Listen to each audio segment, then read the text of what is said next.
Goro gurita kagiri-giri akeh bumi gunting saloka kocak bunga tangkep-tangkep kocak samudra akeh kasrakating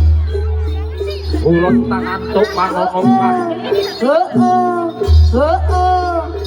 makodo betah podo tarung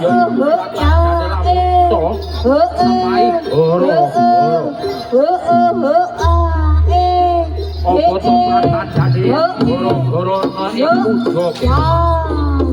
ayo ya iku dumadine gambarane kesatu ayo kang awujud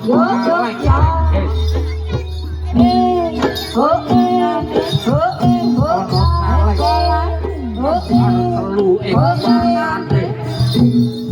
ekoran iku pratelake manungsa bakalan anemahi telung perkara siji metu loro matu nomor telune mati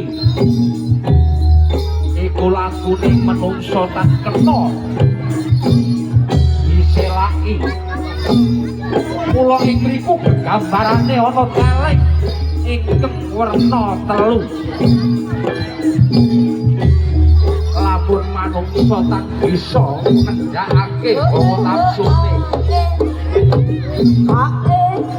bakal sangsara ing matine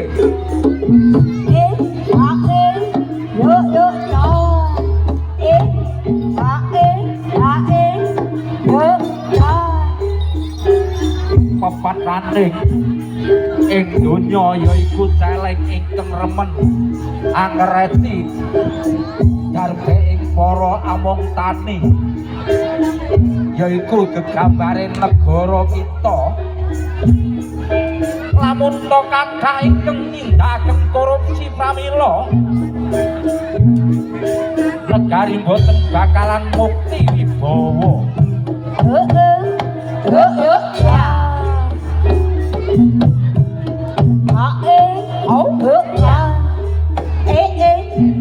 Mila ing mriku salingking ira celeng wis wonten para senopati ayuda ing negara gambarane adipati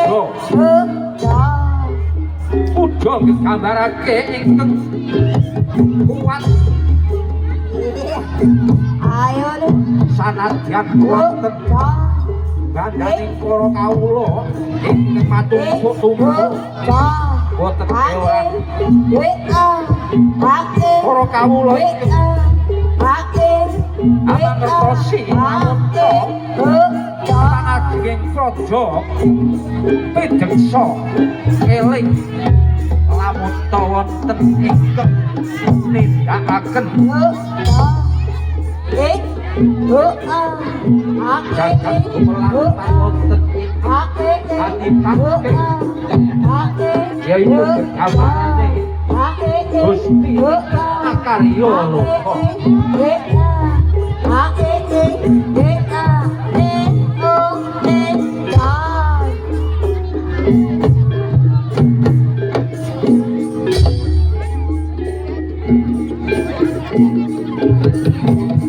sireping gara-gara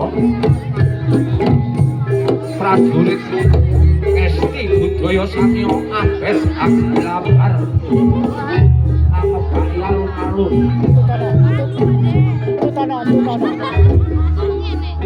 ing mriku siap syangga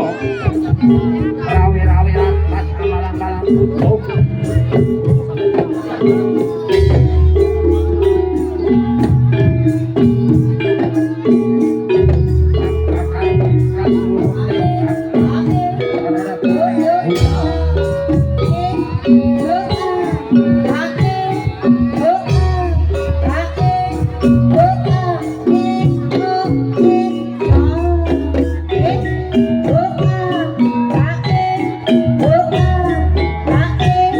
Look